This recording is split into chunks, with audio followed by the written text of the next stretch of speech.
Hello, everyone. It's 1:50. So I'm Yuan Yao. I'm a faculty here at the School of the Environment, and I'm very happy to chair the session for the use of engineering wood. And our first speaker is Professor Anna Dyson, and she's Heinz Professor at our School of the Architecture and also in our School of the Environment.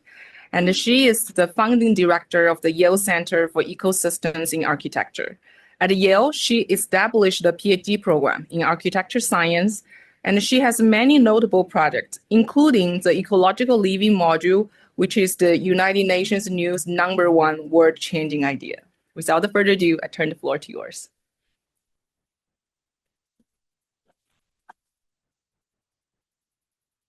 Yeah, it's funny how the ELM gets a lot of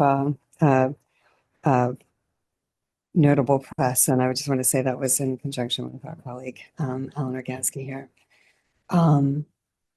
So I have been really inspired by the last day and a half, and I decided to switch up my presentation a little bit as a result because I don't really feel like I have much to offer you all on engineered wood. But I do have something that I want to say about what I think wood can do for the way that buildings need to move and cities need to move.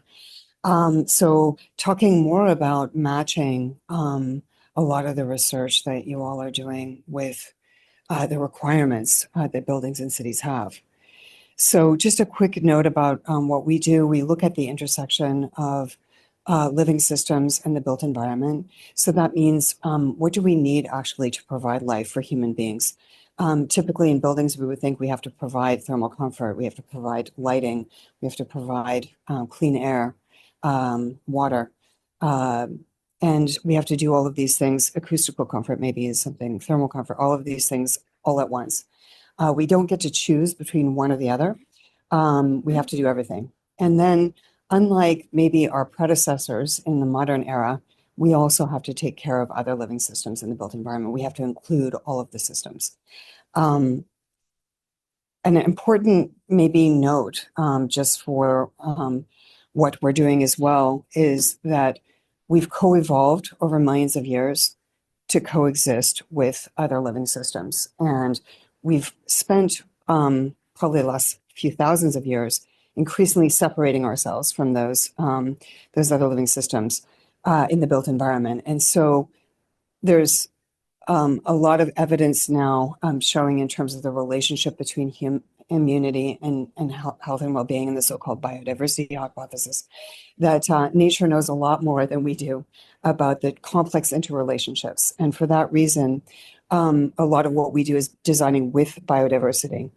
You can see actually this image is a close-up actually of the project that was shown yesterday by our colleague from Oak Ridge National Labs. And one of the things we just offer is that wood is a good candidate for actually going way beyond thinking about materials just for structure or enclosure. Because we really do need to do so much more with our enclosures than just provide structure. We also need a lot of people. We need to really include the multitudes of knowledge production that's happening, and we have to do it very quickly in order to transition our built environments. We need to look at the intersection when we're looking at any type of material or structure. We're constantly looking at the intersection between energy, the biomes, micro and macro, air, water, ecosystem, the material life cycle, and then also its intersection with how we procure food, how we manage forests and ecosystems, and then of course we've got health and data where we're constantly measuring. Now, the major intersecting areas probably in relationship to what I'm going to show you here, with what we do, material science and engineering obviously is fundamental. What you all do is absolutely fundamental in the basis for what we might do in architecture. But also, importantly, we constantly need to be intersecting between the virtual, we call it a digital twin in architecture, but we're constantly going back and forth between the virtual model and the physical. We're constantly going across scales. So we leverage actual buildings and going all the way into the lab, analyzing the microbes, the molecules, the nano scale behaviors. subatomic behaviors. And also, we need science and technology studies. We need to understand how do we leverage technology for built environment? How do we do that in a social way? Ultimately, science, technology, architecture, these are all social, and dare say, arts. I think we also need to stop thinking about our brain and dividing our brains and saying some are creative, some are not. Some are left brain, some are right brain. No, this is what society taught us. This is what our culture taught us to do. And we're not going to solve problems unless we actually cross the aisle. We are all creative and we can all think about what we're doing aesthetically, artistically, scientifically, technologically, and socially. And so when we publish, actually, we publish in a lot of different venues, but maybe these are the primary venues where we would publish. So we do publish also in certain journals, like we most recently Scientific Reports this year, and Advanced Materials, Wind Engineering. There's all sorts of different multidisciplinary journals where our large teams would publish. We also publish a lot in design and architecture and design build. How are we actually putting all these systems together? So that would be at the top. And then, of course, in applied research, we're constantly looking at that relationship. Maybe at the National Science Foundation, many of you are probably involved in NSF engineering research centers, as we have been. We made a lot of proposals that we didn't win, but we have been part of a couple that have won. And there's this platform thing where you put fundamental research at the bottom, and then you're starting to look at enabling technologies, and then you get all the way up, to applications. Well, we would consider that to be a loop. It absolutely needs to be a loop. And so we go back and forth across scales and back and forth between very controlled lab scale experiments and then integrated systems testing.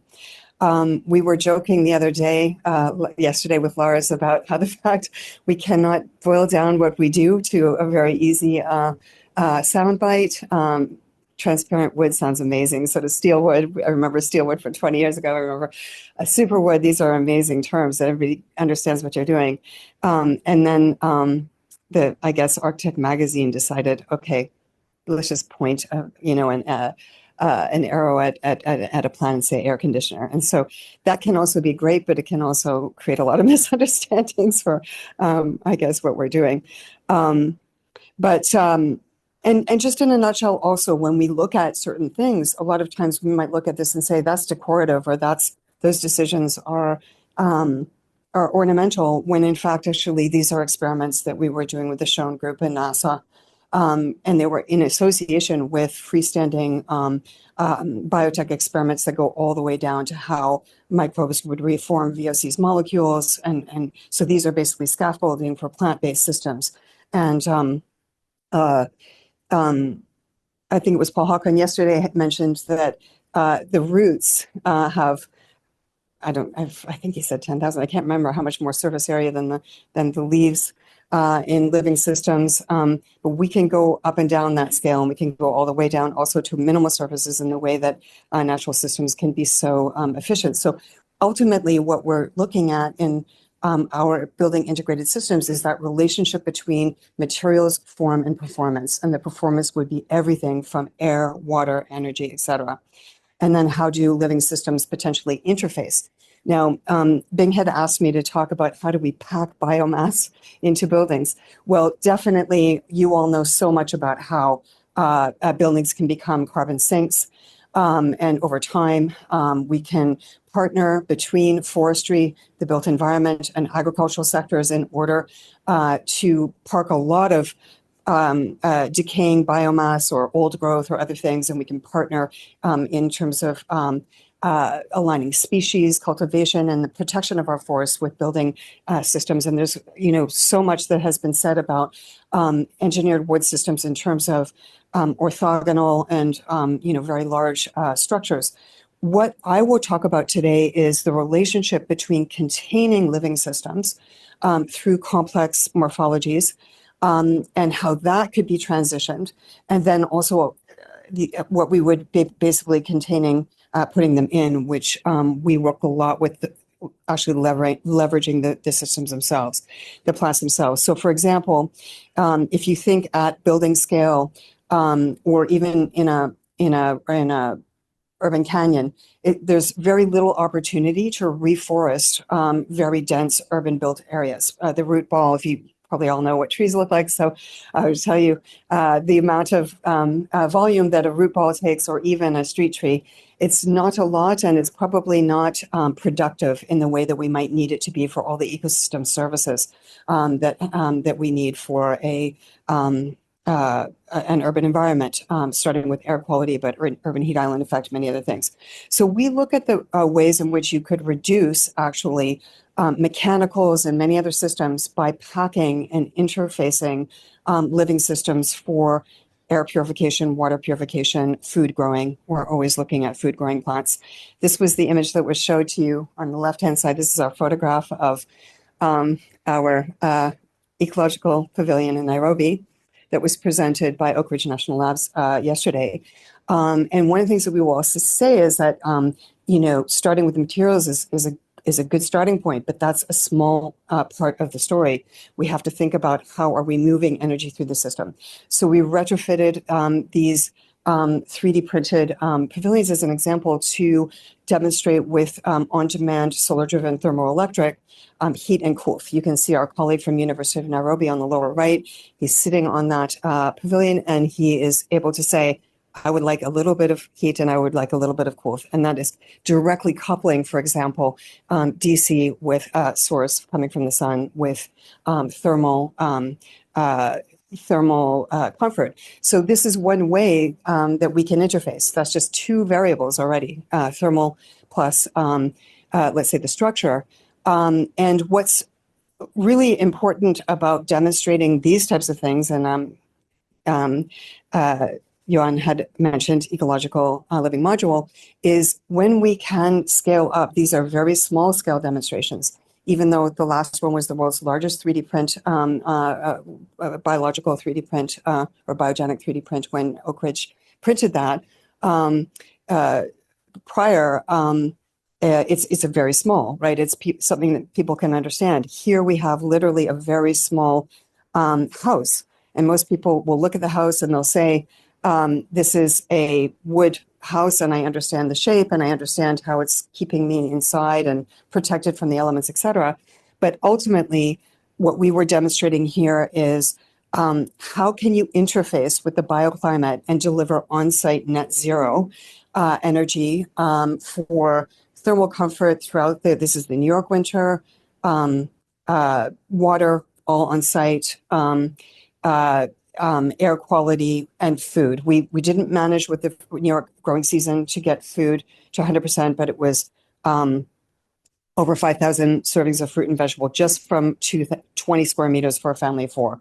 That's the size of a refugee unit. So if you look at this, the material in Nairobi, and then you look at the material and the shape in New York, we're not talking about the same situation, because if we do need to get to so-called net zero, we need to tightly couple our materials, i.e. here wood, our systems, and all of the functions that we need to put in it. So these functions, for example, are in a sense 20th century. They're all in a sense individual systems where even though a system like this is giving over 70% combined heat and power for less than 1% the semiconductor, it is assembling all the different materials or devices into an assembly of an integrated system.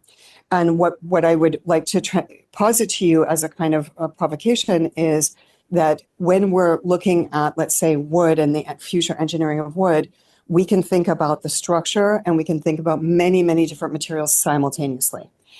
We don't have to assemble necessarily things separately. Sometimes keeping them separate is okay.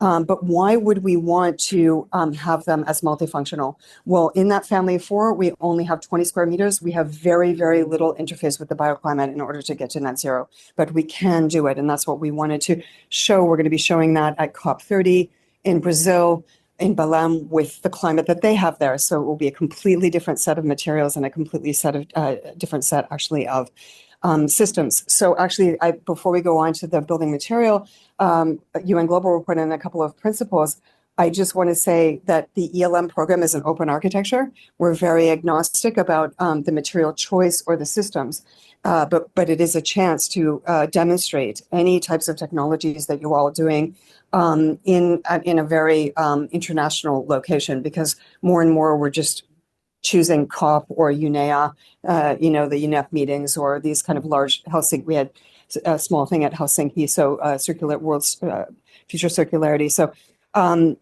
these kinds of forums, these global forums, is where we're doing these kinds of demonstrations. And so I just want to give a quick overview of a few principles that we were asked as building professionals. Usually the UN global reports are by scientists and engineers or research. We're both practicing and in research, so we're back and forth like many of the professions. And we were asked, so we had many people from around the world we were asked to actually make a report on biogenic materials, biological materials. They wanted to know, what are the future from the standpoint of the building practitioners, the people that are deploying buildings. And we said, we can't make a convincing report for you on biogenic materials. Why? Because materials do not exist in a vacuum in the built environment. You cannot think about how you're going to shift towards biogenic if you don't think about how it relates to the incumbents and how you're going to both shift, increase, and then decrease together. Long story here, but if you'd like to check it out, I'm going to focus today on a couple of principles that I think that wood is absolutely ideal for, which is avoiding construction altogether through reuse and recycling. And then shifting towards biogenic materials, regenerative biogenic materials, as much as possible. But as an architect, I'd be remiss if I started right away with the quantitative, because I think it's really, really worth noting that the most important principle, avoiding unnecessary construction, avoiding mismatch of materials, this type of thing can be solved by design, and I think that many people have pointed to the beauty of wood, but I wanted us to just take a moment just to meditate on the fact that wood is not only ancient, it connects us obviously to the environment and to nature and to our origins, as we've been told, but also no one's going to tear down something if it becomes really precious to the culture. So the culture is the most important thing to preservation. So that's where working together, across the arts and sciences is so critical. But our main 3 points on the global report are avoid waste, build with less. And that's what we said, is keep the buildings in place, build things that people want. Don't cut corners necessarily if it's going to lead to something that will just be a very short life cycle. And reuse if you can. And recycling is the last option. Of course, one of the most recyclable materials we have in our midst right now is that glass, but not if it's in an integrated system that fragilizes it and doesn't allow it to be recycled. So designing for disassembly and reassembly is something that ancient Japanese carpenters and many others around the world have mastered long before the modern era. And so we really need to we need to train right across all of the different stakeholders, the design of circularity within the system. That goes all the way down to the material, because another reason that the glass is not recyclable is because of the coating in many cases. So how are we dealing all the way down to the nano with a circular material process? Then shifting to bio-based materials, we can only do that if we are really coupling and understanding supply chains, complex supply chains, standards and certifications, and the mainstreaming of materials. How can we do that? A lot has been said, so I won't get into that right now. But the last thing that doesn't seem like it relates to wood, but it really does, is improve conventional materials and processes. It turns out that we had a slide yesterday showing how much wood we build in the United States, but it's not really very sustainable, and it's definitely not circular. The worst thing about our wood buildings in the United States is actually the insulation. So how can we shift? If we look at this chart, this looks like a scary shift, and it probably looks very, very ambitious. But this is not quantitative in terms of it's proportional.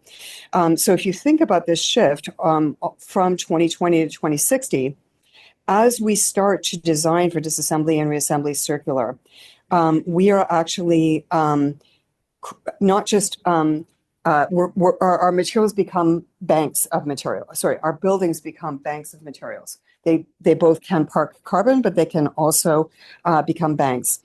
And I think it's just worth noting, just because we get addicted to the idea that we need synthetic materials and we need all of these things, but they're just so recent.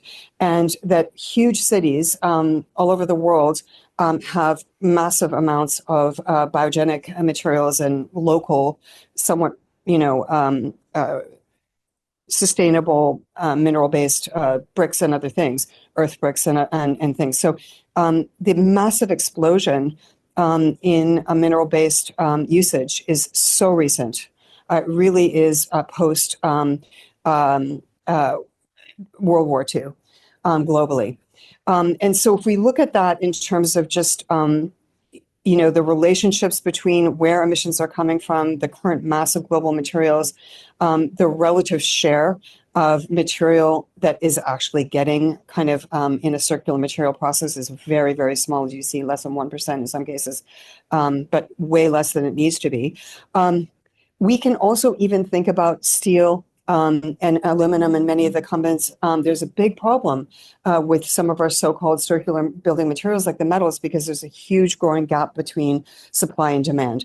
So it's not going to be a panacea to keep thinking that we can spec. As architects, we cannot specify, even if we wanted to. In many markets, it's very, very difficult to get circular metal into large-scale buildings especially.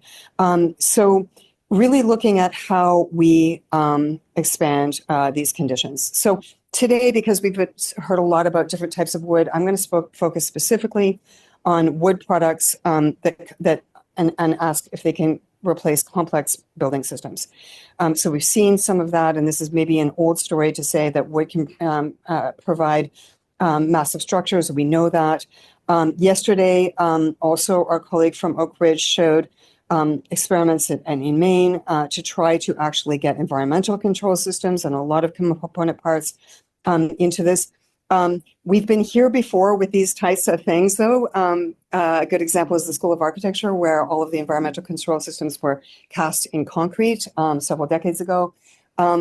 May not be a great idea for the microbiome if we cannot access these as smaller components.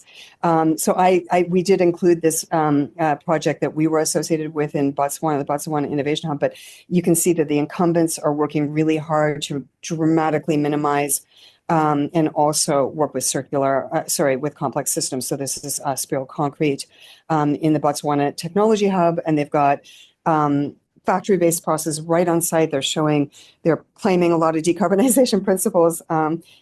We probably could examine that. We're not for any type of cementitious material unless it's necessary. So we wouldn't advocate for that, but I just want to show this image in comparison to this one, that there's kind of a race to get these geometries in, but they're also very, very cumbersome in terms of maintenance. And so we've got to really think about how we still have to design for disassembly and reassembly at certain scales. But once again, the material and the structure is only a very, very small part of the story. The question is, why do we need multifunctional bioresponsive systems? Well, we only have, as we said, that interface on site. We could always say, keep extracting. We could always say, generate on off-site and cover deserts with, systems and other things that we do. But the truth is, we really have to figure out how to live on site where we are with our climate, and we have to supply what we're doing with our climate. This is an image actually that I showed at the lab when people were coming in. This is one of the most intractable, difficult climates in the Middle East, where the brain fries at 110 degrees. in this throughout the year, actually. But you can see that there's an indoor-outdoor type of environment that's being built, and it's mediating, it's moderating. But we only have a certain amount of square footage that we can deal with. And we actually, as we said, if we've got the environmental conditions that are fluctuating and we've got all of these loads on the inside, then we need to interface with those loads. So it seems fanciful to use wood for energy systems, but we've seen it in the last 2 days. It's been very, very um, uh, inspiring for us architects, especially because we have also collaborated with colleagues in carbon nanotubes and others, and we heard how expensive carbon nanotubes are in comparison to wood. But the fact that we could actually interface with the climate and have bioresponsive facades that are giving structure, that are giving environment. So they would, if you imagine, instead of the pure white wood, no offense, I mean, it's a good idea. We definitely need pure white and we need pure black, but we need it in certain combinations in certain ways, not as a, right? So the Secretary for Energy, Stephen Chu, made us all cry when he decided to tell everybody to have white roofs throughout the United States. I don't know if everybody remembers that one, but that was a few years ago. He did win the Nobel Prize with that amazing, discovery of what we can do with specular surfaces. But the truth is that if we want to get to net zero in our building envelopes, they need to be highly multifunctional and they need to maximally capture. We want everything. We even want the pollution. We'll say in a minute, because pollution is actually food for some of our living systems, our plants. So we want to capture, we want to transform, store, and redistribute on demand. That's what we need to do with our building envelopes and with our structures. Our structures can also be conduits for the redistribution, the storage and redistribution of energy, of course. So solar, moisture, heat, wind, pollution, it's all food for what we need to do potentially. And what are we largely doing? The very simple story on the lower right is we're lighting, we're heating, we're cooling. We need water, as we said, many other things. But the demand response will be a certain thing that will not be at the same time as when we have the energy coming in. We can just think about today or right now. If we were to have glass windows, we might have too much glare. We might not be able to have the screen. We might have too much heat. On a very basic level, we definitely want to disassociate solar heat gain from visible transmission. As an example, we might want light, but cool, diffuse, and then store that heat for later in the day or whatever happens. But this type of transformation, the input of all the energies and really thinking about the building envelope and the structure as a transfer function for what we can do on demand. And I think the first presentation yesterday had mentioned we don't have to do everything. It doesn't have to be 100% efficient. Small potentials in the built environment are the difference between having to turn on your air conditioner and not having to. Do you know what I mean? Like we're constantly shifting small potentials in the built environment. And if we can do it very inexpensively, with wood-based systems, that would be incredible. I'm showing this slide because as it is, you can see there's glass and there's probably metals. We see aluminum. These are the incumbents and this is where we think the race is on. We think in built environment, really the most sophisticated technologies are probably in glazing for glass and other things. But imagine all of the different component parts and other things. And imagine that these systems actually, although they might look sophisticated, they're actually not performing very well. We're constantly having problems with seals. We constantly have thermal bridges. As I mentioned, the glass is not even that recyclable because of all the coatings we have on it. Having so many different component parts and so many different things on the building facade is not a great thing. It's complex. There's complex supply chains, and it doesn't really function as well. So imagine if all of these things, the spandrel, the window, everything can start to become more of a monomaterial or wood-based. Do you see what I mean? Then we get rid of component parts. We get rid of expansion and contraction, thermal bridges and other things. Some parts could be clearer, but we don't need fully transparent wood for it to be very, very useful for the built environment. We could have translucency. In many cases, we don't want windows to be fully transparent. So there's all sorts of properties from wood that could replace what we see on this slide. And I think the important thing, of course, is that when we're manipulating bulk material behaviors. We have a certain number of handles on the energy, but as we start going all the way down to the subatomic, we can do many, many things with that energy. So how could we just shift, those potentials just a tiny bit? Yeah. I probably am running out of time, so I'm just going to flip through very, very quickly. This is also systems in this case, glasses can be also the structure. So looking at, the environmental control systems for energy, water, lighting, and structure. And then I'll probably wrap up. I promised Bing I would show the building integrated.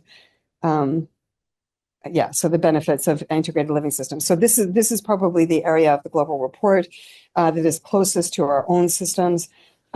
This is, these are pages from our collaborating engineers, Arab, who we work really closely with, or one of the many engineering AEC firms that we live closely with. And the reason I show this right after that last slide is because, we're working so hard to have multifunctional materials and have lots of handles on the energy, but we still can't even do what plants do on a basic level with reproducing photosynthesis. Think about this. We need to produce oxygen. We need to deliver oxygen. It's a trick question, honestly, for the Yale undergrads.